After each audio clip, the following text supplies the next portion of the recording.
Hello नमस्कार दोस्तों, मैं डीपी सर आपका डीपी सिंह राजपूत चैनल पर स्वागत है। बच्चों, यदि आप क्लास 12th में हैं, 2025 में गणित का पेपर जो 3 मार्च को हुआ था उसको देकर आए हुए हैं। उसका कोड है 324 I/22।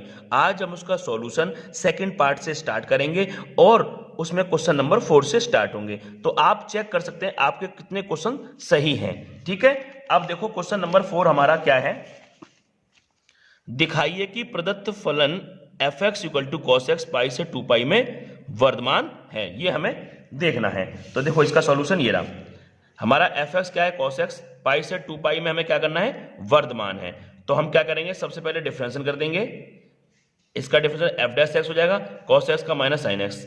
अब ये साइन एक्स का हमने ये ग्राफ बना लिया है। ठीक है, 0 π/2 पाई और 3 π/2 2 पाई। हमें पाई से 2 पाई के बीच में देखना है। साइन नीचे को आ रही है, इसका मतलब साइन एक्स कैसा है, नेगेटिव है इसमें। तो F X equal to cos X है, पाई से 2 पाई में वर्धमान तभी होगा जब हमारा एफ डैश एक्स 0 से ग्रेटर देन हो। तो अतः पाई से 2 पाई में साइन एक्स कैसी है, नेगेटिव है।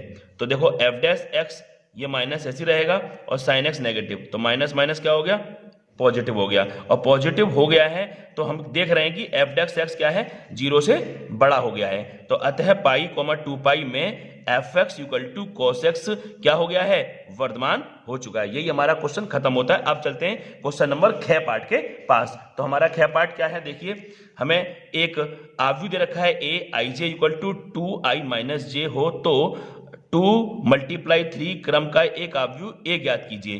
तो 2 × 3 क्रम, तो 2 क्या है, उसकी रो है और 3 क्या है, उसके कॉलम। जो पहले होता है वो रो होता है, बाद में उसका कॉलम होता है। हमें उसको डिजाइन करना होगा आव्यूह ए।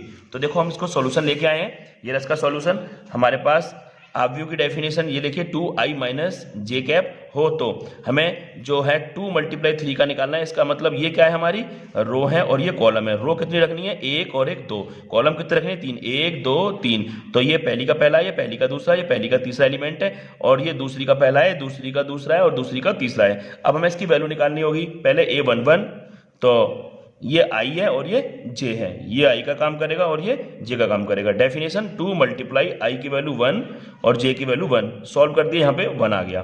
ठीक है, अब हमें निकालना है 1 2। तो i की वैल्यू 1 और j की वैल्यू 2 इसमें रख देंगे। 2 × 1 माइनस 2 और सॉल्व होकर क्या आ गया, 0। अब a1 3, तो 2 × i की वैल्यू 1 माइनस 3 और सॉल्व होकर क्या आ गया, -1। अब हम निकालते हैं ये, देखिए दूसरी का पहला, दूसरी का दूसरा और दूसरी का तीसरा। तो 2 × i की वैल्यू है हमारी ये और j की वैल्यू है ये, तो हमने रख दिया। तो सॉल्व करके आ गया 3। अब i की वैल्यू 2 और j की वैल्यू भी 2 है। 2 × 2 माइनस 2 और सॉल्व होकर आ गया 2।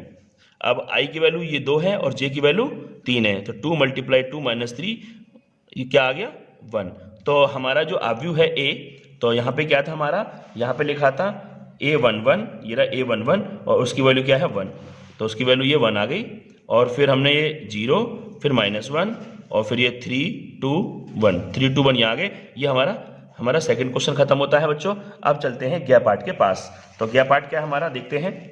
ये रहा, एक समांतर चतुर्भुज का क्षेत्रफल ज्ञात कीजिए जिसकी संलग्न भुजाएं वेक्टर ए ये रहा और वेक्टर बी ये द्वारा निरूपित है। तो हम कैसे निकालेंगे समांतर चतुर्भुज क्षेत्रफल, हमें वेक्टर ए का सदिश दे रखा है, वेक्टर बी का। तो हम निकालते हैं सबसे वेक्टर ए क्रॉस बी निकालेंगे। ए आई कैप जे कैप के कैप। तो वेक्टर ए में आई जे के जो कोफिशिएंट है 3 2 2 यहाँ लिख लेंगे और बी में जो कोफिशिएंट है 1 2 और -2, 1 2 -2 यहाँ लिख दिया। अब क्या सॉल्व कैसे करते हैं, ये प्लस होता है, ये माइनस होता है और ये प्लस होता है। तो प्लस आई कैप ये रहा, इसको और इसको ये आ गया इसमें ये वाला, और माइनस प्लस माइनस के जे ये और ये हो गया, तो ये दोनों आ गए इसमें।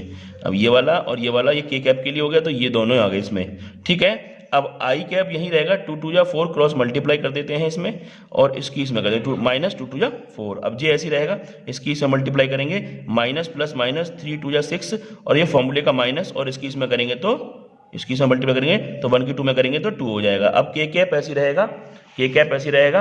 अब देखो इसकी मल्टीप्लाई जब इसमें करेंगे तो क्या आएगा, 2 3 या 6 और इसकी इसमें करेंगे तो माइनस बीच में रहेगा और 1 की 2 में करेंगे तो 2 हो जाएगा। ठीक है, अब हम करते हैं -4 ये हो गया -8 और आई कैप, माइनस जे कैप और -6 और -2 हो गया -8। ठीक है, प्लस के कैप और 6 में से दोगे तो बचा कितना, 4 बचा है। ठीक है, अब -8 आई कैप और minus minus plus 8j cap और 4k कैप। तो समांतर चतुर्भुज का क्षेत्रफल उसने पूछा था, ये होता है vector a cross vector b का मैग्नीट्यूड। तो अंडर रूट में क्या होता है, मैग्नीट्यूड कैसे निकालेंगे, ये हमारा vector a cross vector b आ गया है।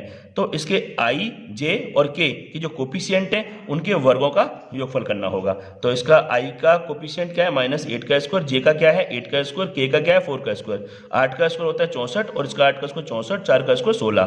सबको ऐड कर देंगे तो 144 माने 144। इसके फैक्टर होते हैं 12 × 12 और यहाँ से जोड़ा बाहर निकल जाएगा 12। हम निकाल लें क्षेत्रफल, तो यहाँ लिखेंगे वर्ग मात्रक, जरूर लिखना होगा वरना नंबर कट जाएंगे आपके, ठीक है। अब चलते हैं अगले क्वेश्चन के पास। हमारा जो क्वेश्चन होगा वो है घ क्वेश्चन है चौथे का।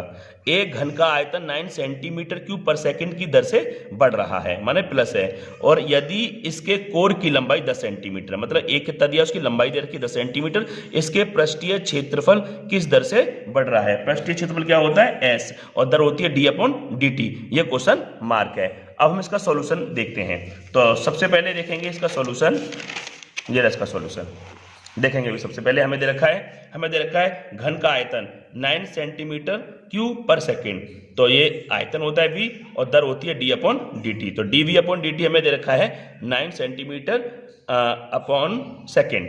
अच्छा, उसकी कोर कितनी दर के घन की 10 सेंटीमीटर, और पृष्ठीय क्षेत्रफल की जो दर है, मतलब पृष्ठीय क्षेत्रफल s होता है और दर बोलते हैं d/dt। ये हमसे पूछ रहा है। तो जो हम सबसे पहले इसने वॉल्यूम दे रखा है हम उसके ही बात कर लेते हैं। तो वॉल्यूम, तो घन का आयतन क्या होता है v, घन का आयतन क्या होता है v, और वो होता है a की पावर क्यूब। तो differential with respect to t करना होगा हमें। तो डिफरेंशियल क्या होगा dv/dt, इसका हो जाएगा 3a², मतलब इसमें लग जाएगा कौन सा फॉर्मूला, x की पावर n का जो डिफरेंशिएशन है वो लग जाएगा। ये क्या होता है nx n-1, ये लग गया, इसमें 3 आगे और a और n-1 माने 3-1 2 हो गया।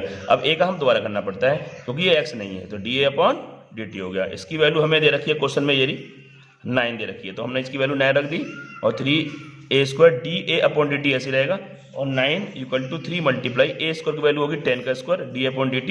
3 से 9 कट गया 3 हो गया, और यहाँ पे हो गया 100 का 10 का स्क्वायर हो गया 100, और मल्टीप्लाई dA/dt, ये नीचे पहुंच जाएगा dA/dt आ गया। dA/dt = आगा 3/100 सेंटीमीटर पर सेकेंड। तो पृष्ठीय क्षेत्रफल हमसे पूछा है वो हमने मान लिया है s, और उसका फॉर्मूला होता है 6a²।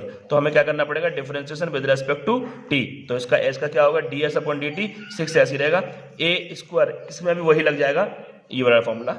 तो क्या हो जाएगा 2a, और 2 में से क्या 1 बचेगा, लिखेंगे नहीं, और a का द्वारा dA/dt, 6 2 हो गया 12, और a की वैल्यू दे रखी है 10, और dA/dt की वैल्यू हमने निकाल चुके हैं 3/100। तो 0 से 0 कट गया, और 12 3 होगा 36/10, क्या हो गया, ये रहा 36/10। अब 10 से भाग करेंगे, 10 में 1 0 तो 1 अंक आगे पॉइंट लग जाएगी 3.6, और हम क्या निकाल रहे हैं पृष्ठीय क्षेत्रफल, तो उसकी यूनिट होती है सेंटीमीटर² पर सेकेंड। ये हमारा यहाँ पे क्वेश्चन खत्म हो गया। बच्चों, आपको यदि वीडियो अच्छी लगी हो तो चैनल को जरूर सब्सक्राइब करिए, शेयर करिए। ओके, जय हिंद।